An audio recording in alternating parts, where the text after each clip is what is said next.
hat-trick. Surely not. It is.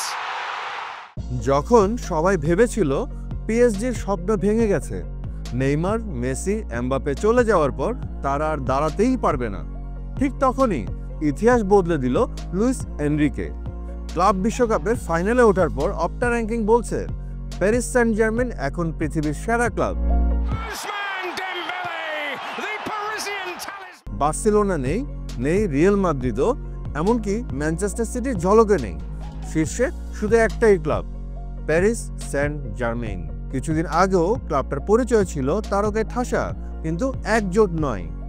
Neymar, Messi R Mbappe তিনজনই একসঙ্গে ছিলেন, কিন্তু তারা এক দল হয়ে খেলতে পারছিল না। তবে সব বদলাতে থাকে যখন দায়িত্ব নেন লুইস এনরিকে। তারকা নির্ভরতা বাদ দিয়ে তিনি গড়ে তোলেন একটা টিম, একটা ইউনিট যারা একসঙ্গে খেলে। যে দলে খেলে উসমান দেমবেলে, কাভারেজকেয়া, হাকিমি, ভিতিনহারা। আর ফলাফল, ইন্টার মিলানকে 5-0 গোলে হারিয়ে চ্যাম্পিয়ন্স লিগ জিতে নেয় প্যারিস সেন্ট জার্মেন। তারপর ক্লাব বিশ্বকাপে একের পর এক বড় দলের বিরুদ্ধে শ্বাসরুদ্ধকর পারফরমেন্স। ক্লাব বিশ্বকাপে প্রথম ম্যাচে ছিল অ্যাথলেটিকো মাদ্রিদের বিপক্ষে। সেই ম্যাচে 4-0 গোলের জয় পায় প্যারিস সেন্ট জার্মেন। এরপর অবশ্য একটু হোঁচট খায়, বোতাফোগোর বিপক্ষে 2-1 গোলে হেরে যায়, কিন্তু সেটাই যেন দলটাকে আরও বেশি ক্ষুধার্ত করে তোলে। রাউন্ড অফ 16-এ ইন্টার মায়ামিকে 4-0 গোলে হারিয়ে মেসির ক্লাবকে বিদায় জানায় প্যারিস সেন্ট জার্মেন। কোয়ার্টার ফাইনালে পিএসজি হারায় 2বারের ইউরোপিয়ান চ্যাম্পিয়ন বায়ার্ন মিউনিখকে। 2-0 গোলের ব্যবধানে জার্মানির এই ক্লাবটিকে হারায় তারা। আর সেমিফাইনালে 15বারের ইউরোপিয়ান চ্যাম্পিয়ন রিয়াল মাদ্রিদকে 4-0 গোলে উড়িয়ে দেয় লুইস এনরিকের দল। পিএসজির এই দাপুটে পারফরমেন্স চোখে আঙ্গুল দিয়ে দেখিয়ে দিয়েছে এটা আর আগের সেই তারকা নির্ভর দল নয়। এটা একটা সত্যিকারের ইউনিট, একটা সিস্টেম, একটা ভয়ঙ্কর গোল মেশিন হয়ে ওঠা দল। অপটা পাওয়ার র্যাঙ্কিং হলো এমন একটা ডেটাভিত্তিক সিস্টেম যা দলগুলোর সাম্প্রতিক পারফরমেন্স, জয় পরাজয়, গোল ব্যবধান, প্রতিপক্ষের শক্তি, ট্যাকটিক্যাল ইনপুট সব মিলিয়ে শক্তির হিসাব করে। নভেম্বরে এই তালিকায় শীর্ষে ছিল লিভারপুল, তবে এই জুনে পিএসজি এতটাই ছন্দে যে লিভারপুলকে টপকে এখন র্যাঙ্কিংয়ে 1 নম্বরে তারা।